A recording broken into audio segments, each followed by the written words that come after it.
जी welcome students. MCQ number 25 student.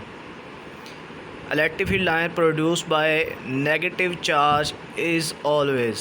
Student आपको पता है कि जो नेगेटिव चार्ज होता है स्टूडेंट, उसकी electric field lines negative charge की तरफ होती हैं, तो इनवर्ड।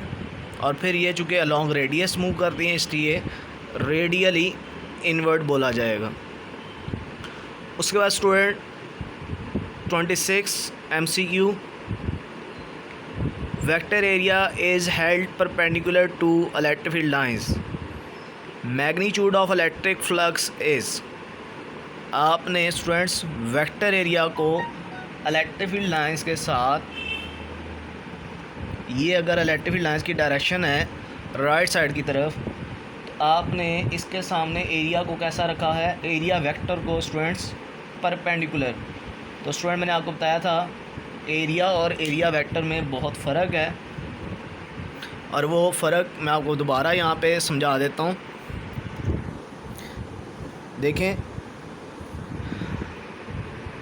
फ़र्ज़ करें ये हमारे पास ये जो सेल फ़ोन है, तो स्टूडेंट ये जो अभी आपको नज़र आ रहा है, ठीक है, ये आपको नज़र जो आ रहा है, ये इस टाइम ये एरिया है, ठीक है। अब इसका एरिया वेक्टर किधर होगा स्टूडेंट, तो इस मोबाइल का ये जो सरफेस है, ये जो सतह है, इसके ऊपर आप ये अगर इस तरह एक परपेंडिकुलर लाइन बनाते हैं, ठीक है, वो परपेंडिकुलर लाइन स्टूडेंट डेफिनेटली बाहर की तरफ आ जाएगी। अब तो ये जो परपेंडिकुलर लाइन आपने इसकी सरफेस के ऊपर ड्रॉ की है, ये परपेंडिकुलर लाइन किसको शो करेगी, इस मोबाइल का जो एरिया है उसके एरिया वेक्टर को। तो स्टूडेंट देखें यहाँ पे इस डायग्राम के अंदर भी, तो अब देखें ई और ए के दरमियान एंगल क्या नज़र आ गया आपको, 90। तो फ्लक्स ई ए कॉस 90 ज़ीरो, तो फ्लक्स का आंसर क्या आ जाएगा, ज़ीरो। इसके बाद स्टूडेंट आप MCQ नंबर 27 देखें। फ़ोटोकॉपियर एंड इंकजेट प्रिंटर किसकी एप्लीकेशन है, तो स्टूडेंट ये तो एप्लीकेशन है इलेक्ट्रोस्टैटिक की।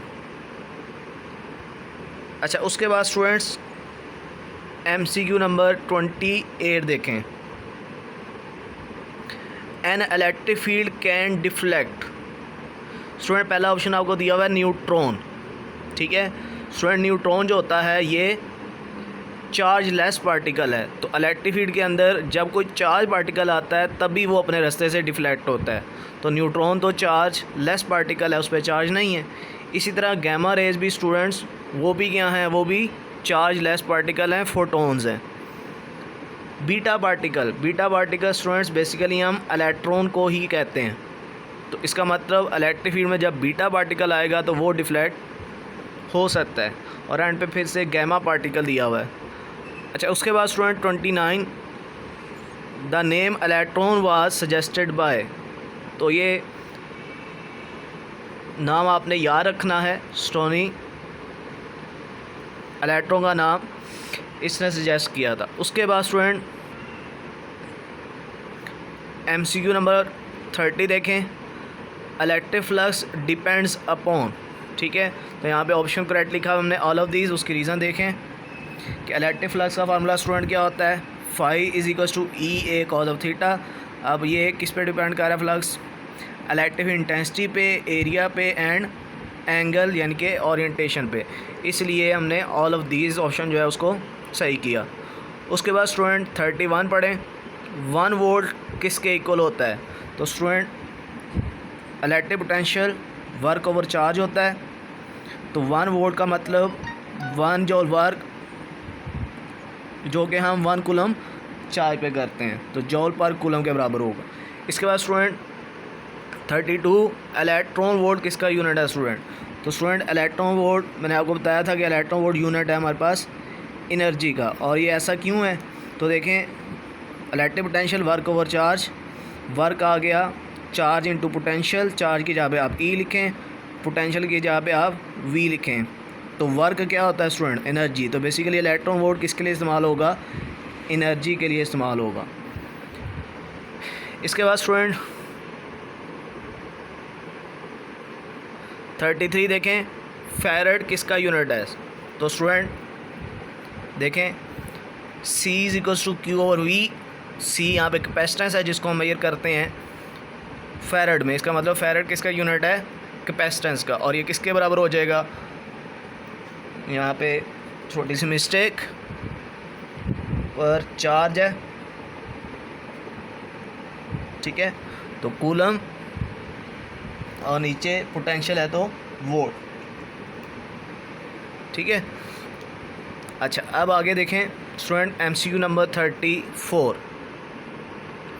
आपने जो 4 रिलेशन दिए हैं उनमें से करेक्ट रिलेशन देखना है स्टूडेंट, ठीक है। तो लास्ट ऑप्शन सही है और उसकी रीज़न देखें। हमें पता है Q इज़ इक्वल्स टू होता है IT, Q का यूनिट आ जाएगा कूलम, चार्ज का एम्पेयर, टाइम का सेकंड। और अगर हम एम्पेयर को जाके कूलम पे डिवाइड करेंगे तो कूलम डिवाइडेड बाय एम्पेयर इस साइड पे आ जाएगा सेकंड। तो उसने पूछा था कूलम पर सेकंड, हमें दिया हुआ था, इसका मतलब यहाँ पे आ जाएगा एम्पेयर, ठीक है। अच्छा, उसके बाद MCQ नंबर 35 देखें। Amount of energy equal to 1.6 into 10 की पावर -19 इज़ कॉल्ड। तो ये स्टूडेंट किसकी डेफिनेशन थी? ये 1 इलेक्ट्रॉन वोल्ट की, कि 1 इलेक्ट्रॉन वोल्ट जो है वो एनर्जी किसके इक्वल होती है? 1.6 इंटू 10 की पावर -19 के। इसके बाद student 36 product of resistance and capacitance is called. Resistance and capacitance का जो प्रोडक्ट है उसको स्टूडेंट हम लोग 36 क्या बोलते हैं? टाइम कांस्टेंट बोलते हैं। उसके बाद स्टूडेंट E नोट का यूनिट पूछा है आपको 37 में, E नोट का यूनिट। तो स्टूडेंट इसके लिए देखें F is equals to K Q1 Q2 over R square, और K की जगह पे हम लोग लिख सकते हैं 1/4 पाई एप्सिलॉन नोट। अब स्टूडेंट देखें यहाँ पे